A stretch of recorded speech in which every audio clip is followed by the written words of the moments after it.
덩킨 그린이 적은 빈곤에서 권력이라는 책에서 저자는 빈곤 가리켜서 권력의 부재라고 말합니다.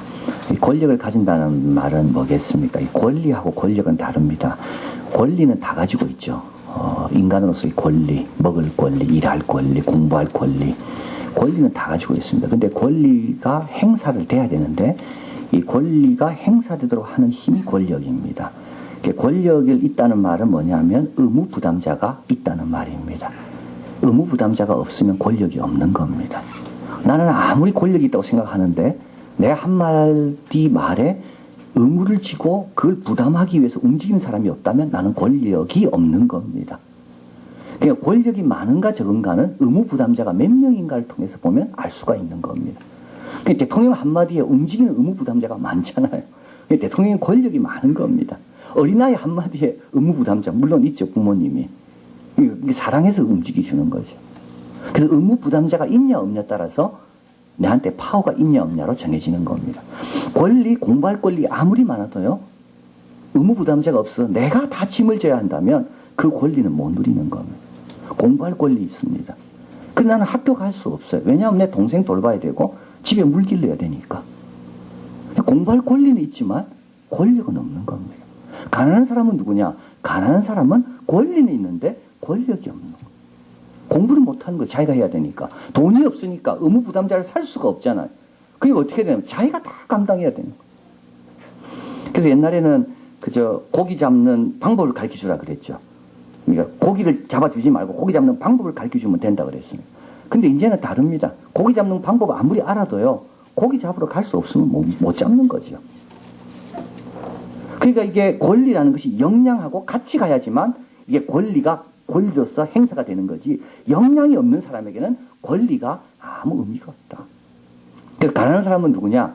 가난한 사람은 이 권리는 있음에도 불구하고 권력을 행사할 역량이 없는 사람이 가난한 사람이다. 그래서 빈곤은 권력의 부재다라고 말합니다. 이렇게 되니까 어떻게 됩니까? 재능을 발휘할 수가 없게 되는 거죠. 물 들어가야 되는데 무슨 재능이 발휘되겠습니까? 또 이렇게 되면 사회 유대가 깨어지게 되고 또 빈곤이 다음 세대로 내가 공부를 배워야지 내가 좋은 직장을 가져야지 빈곤의 고리가 끝나는데 나에게는 계속 그런 기회가 안 주어지니까 빈곤의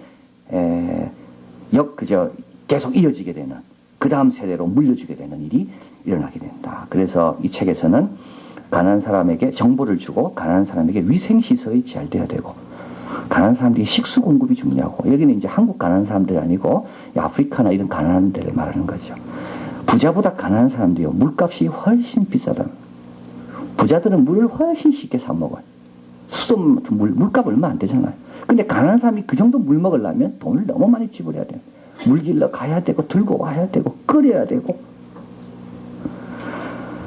교육의 혜택 이런 것들이 균등하게 주어져야지만이 이제 빈곤에서 권력으로 바뀌어질 수가 있다. 이 책에서 그걸 이야기하고 있습니다. 그런데 참 너무 감사한 것은 우리 하나님은 우리의 의무 부담자가 되어주신다. 우리는 최고의 권력을 갖고 있다. 우리의 의무 부담자는 사람이 아니라 온 우주를 주관하시는 하나님이 나의 의무 부담자가 되어주신다. 이 야곱 이야기입니다. 야곱은 이제 형 떠났습니다. 집 떠났습니다. 아무것도 없어요. 빈곤한 상태죠. 의무 부담자는 야곱에게는 아무도 없어요. 부탁했다가는 오히려 당하죠. 오히려. 그런데 하나님께서 이때 등장하시면서 하나님이 야곱을 책임지시면서 야곱은 그 하나님의 백으로 하나님의 힘으로 당당하게 이제 새로운 삶을 향해 출발한다. 이것이 이제 오늘 본문 내용입니다. 이제 오늘 본문은 사다리 보는 내용이죠. 그래서 돌베개 베고 자다가 꿈에 환상을 보고 사다리를 보고 그런데 이제 오늘 본문은 우리에게 아주 친숙한 본문이고 오늘 이 밤 그러니까 브엘셀바에서 떠나서 베델까지 한 60km를 하루 종일 걸어서 와서 이제 찬 땅바닥에 찬 베개를 하고 찬바람을 쐬면서 첫날 밤을 보내는데 이 첫날 밤이 야곱 일생에 있어서 최고의 밤이 된 겁니다. 최고의 밤. 그래서 매튜 헨리는 말하기를 이스라엘 사람이라면 누구나 야곱의 꿈을 꿀 수만 있다면 야곱의 베개를 기꺼이 베고 자고 싶은 심정일 것이다. 어떻게 이 야곱에게 이런 놀라운 최고의 밤이 주어졌는가? 야곱이 뭘 봤기 때문에? 여러분 뭘 보면 여러분 최고의 밤이 되겠습니까? 여러분이 뭘 느끼고 뭘 들으면 내 인생의 최고의 행복을 경험하겠습니까? 사닥다리를 본 겁니다. 이 사닥다리가 땅에서 하늘까지 닿았습니다. 천사들이 왔다 갔다 하고 있어요. 이 왔다 갔다 한다는 말은 뭘까요? 올라가고 내려오고 왔다 갔다 하는 거죠. 올라간다는 말은 일을 끝내고 하나님께 보고하러 올라가는 거고, 내려온다는 말은 새로운 임무를 맡아서 내려오는 걸 말하는 것. 또 어떤 학자는 이렇게 이야기합니다. 올라간다는 말은 이제 야곱이 가나안 땅에 있을 때 도와줬던, 지켰던 천사가 이제 올라가고, 새로운 천사, 이 가나안 땅 밖에서 역할을 할 새로운 천사가 이제 내려오고. 근데 여기서 야곱이 깨달은 놀라운 사실은 뭐냐면, 나는 그동안 못 봤지만 하나님은 일하고 계시는구나를 본 겁니다. 그냥 눈에는 안 보인 거예요. 지금도 안 보이죠, 지금도. 근데도 하나님은 천사를 보내시기도 하고 불러 모으시기도 하고 하나님은 일하고 계신다는 거. 그래서 두려움이 없는 거예요. 야곱이 그걸 본 겁니다. 야, 하나님은 지금도 일하고 계시는구나. 하나님은 나를 위해 천사를 보내기도 하고 또 내 천사의 보고를 받으려고 소환하시기도 하고. 그래서 하나님께서 그걸 살짝 보여준 거예요. 두려워하지 마라. 내가 지금 이 땅을 주관하면서 내가 다 내 계획대로 이루어가고 있다. 두려워하지 마라. 이걸 본 거예요. 또 하나님께서 야곱에게 이렇게 이야기하십니다. 내가 너를 떠나지 않고 너와 함께하리라. 우리 같이 한번 본문에 가보겠습니다. 15절 같이 있습니다. 내가 너와 함께 있어 내가 어디로 가든지 너를 지키며 너를 이끌어 이 땅으로 돌아오게 할지라. 내가 내게 허락한 것을 다 이루기까지 너를 떠나지 아니하리라 하신지라. 하나님께서 떠나지 않는다. 이 떠나지 않고 함께한다는 말은 임마누엘입니다. 구약의 처음으로 임마누엘 하나님이 소개되는데 이것이 바로 야곱입니다. 근데 하나님께서 야곱을 떠나지 않는 이유가 있어요. 야곱은 부정한 투성이에요. 여러분 사회생활 하다가 제일 꽤 많고 제일 잔머리 잘 부리는 사람이 야곱이에요. 야곱. 딱 그 사람 딱 야곱이라 생각하면 돼요. 근데 그 사람을 하나님이 떠나지 않아요. 왜 그럴까요? 그 사람을 위해, 그 야곱을 위해 부모가 기도했기 때문에 그래요. 하나님은 그 기도를 들으셨거든요. 야곱을 태중에 있을 때 20년 동안 기도했잖아요. 부모가. 태중에 있을 때 리브가가 또 기도했잖아요. 그리고 야곱이 떠나갈 때 아버지가 축복해주며 또 기도했잖아요. 야곱은 자격 없습니다. 근데 하나님께서 그 엄마 아버지의 기도를 들으시고 그 야곱을 도와주는 겁니다. 왜냐하면 하나님이 기도하라 그랬거든요. 부모도 보는 거예요. 부모도. 그래서 함께 하시는 거예요. 또 우리 하나님은 약속하셨습니다. 큰 자가 작은 자를 섬길 것이다. 하나님 말씀했습니다. 민수기에 보면 이렇게 말씀합니다. 하나님은 인생이 아니시니 시건치 아니하시고 인자가 아니시니 후회가 없으시도다. 어찌 그 말씀하신 바를 행치 아니하시며 하신 말씀을 실행치 않으시랴. 우리 하나님은 말해놓고 모른 척하는 분이 아닙니다. 우리 하나님은 작은 자가 큰 자를 섬긴다 말씀하셨다면 작은 자가 큰 자가 작은 자를 섬기도록 하나님께서 계속 이끌어 가시는 것. 시건치 아니하세요. 후회가 없어요.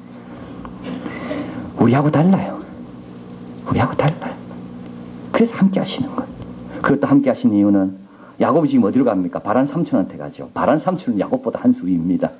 야곱처럼 꾀는 있지만 형보다는 그래도 꾀가 많아요. 그러나 바란 삼촌하고 붙어가지고는 야곱은 이길 수가 없어요. 이 험한 세상에서 야곱은 이길 수가 없어요. 근데 우리 하나님께서 야곱과 함께 도와주시는 거예요. 그래서 이 바란 삼촌이 야곱을 20년 동안 10번이나 속입니다. 그런데도요, 야곱은 잘 됩니다. 그래서 야곱이 두 아내를 불러놓고 떠나기 전에 이렇게 이야기합니다. 너희 아버지가 나를 10번이나 속였지만 내 하나님이 나를 도우셔서 이렇게 부자가 됐다. 네, 뭐 걱정 안 하셔도 됩니다. 우리 아이들 군대 가고 또 유학 가고 직장 생활하고 어려운 데 가고 걱정 안 하셔도 돼요. 우리 하나님 아세요. 그게 얼마나 어려운 곳인지. 바란 삼촌 같은 그런 사람이 많다는 걸 아세요. 그래서 그 사람 뜻대로 안 되도록 하나님께서 딱 지켜주시는 것. 곰이 있어도요, 곰은 양 못 건드립니다. 선한 목자 보면. 양은 약합니다. 그러나 양 옆에 선한 목자가 있기 때문에 곰은 양을 못 건드립니다. 하나님 그걸 아세요. 그래서 하나님께서 야곱 너 바란 삼촌한테 가면 너 당한다. 내가 함께 해줄게. 그 야곱이 이제 든든한 목자를 다 얻은 겁니다. 와, 내 뒤에 누가 만나도 괜찮다. 오늘도 조금 전에 2부 끝나고 3부 때 기도해 줬는데 군대 간다고요. 걱정하지 마라. 제 경험이에요. 군대 괜찮더라고요. 내가 누구 아들인데, 하나님 아들인데. 아주 까다로운 고참들이 있거든요. 까다로운 고참 괴롭혀요. 아이, 괜찮아요. 우리 하나님 보고 계시는데. 그래서 제가 그랬어요. 너 하나님 아들이다. 너 두려워하지 말고 담대해라. 니만 실수 안 하고, 니만 정직하게, 부정하게 하지 않고 정직하게만 하면 니 괴롭힐 사람 없다. 가라. 근데 정말 그렇더라고. 보내야 돼요. 걱정하지 말고 하나님 함께 계시는데. 그 야곱이 이 하나님을 이제 백으로 얻은 겁니다. 든든하죠. 이제 붙는 사람이 손해예요. 야곱한테 덤비는 사람이 손해야. 그걸 딱 이제 깨달으니까 얼마나 마음이 좋습니까? 두려울 거 없습니다. 그래서 첫날 저녁에 야, 하나님이 일하고 계시는 거구나. 또 와, 하나님은 나와 함께 하시며 나를 지키시겠다고 말씀하시는구나. 그리고 또 한 가지 깨닫습니다. 하나님께서 너 후손이 땅에 편만할 것이며 너로 인하여 온 족속이 복을 받을 것이다. 와, 야곱은요 자기가 복의 근원이라고 생각해 본 적이 없어요. 자기는 늘 문제라고 생각했어요. 그런데 이제 하나님께서 천하 만민이 너로 인해 복받는 너는 그런 인생을 살 사람이다 말씀해 주시는 것. 이게 무슨 뜻입니까? 내 인생의 목표를 안 겁니다. 내 인생의 방향을 안 겁니다. 오늘 본문도 네 땅으로 돌아올 거다 이야기하잖아. 야곱은 이제 방향을 분명히 안 겁니다. 브라이언 트레이시가 적은 그 책에 보면 목표, 그 성취의 기술에 보면 목표가 있는 사람하고 없는 사람하고는 엄청나게 차이 난다.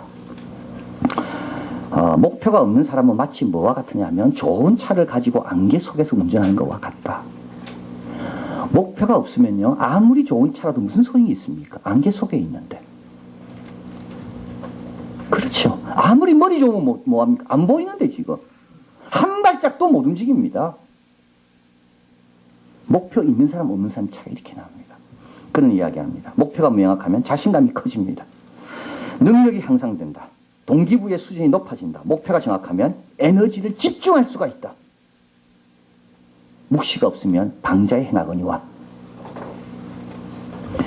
톰 홉킨스의 말을 인용합니다. 목표는 성취라는 영광로 속의 연료다. 성취라는 용광로가 확 타기 위해서 연료가 공급돼야 되는데 그게 뭐라고요? 목표다. 근데 그는 이야기합니다. 근데 사람들이 목표를 설정하지 않는다는 거죠. 왜냐하면 목표가 중요하지 않다고 생각하기 때문에.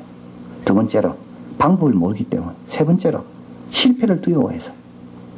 네 번째로 타인의 시선이 두려워서.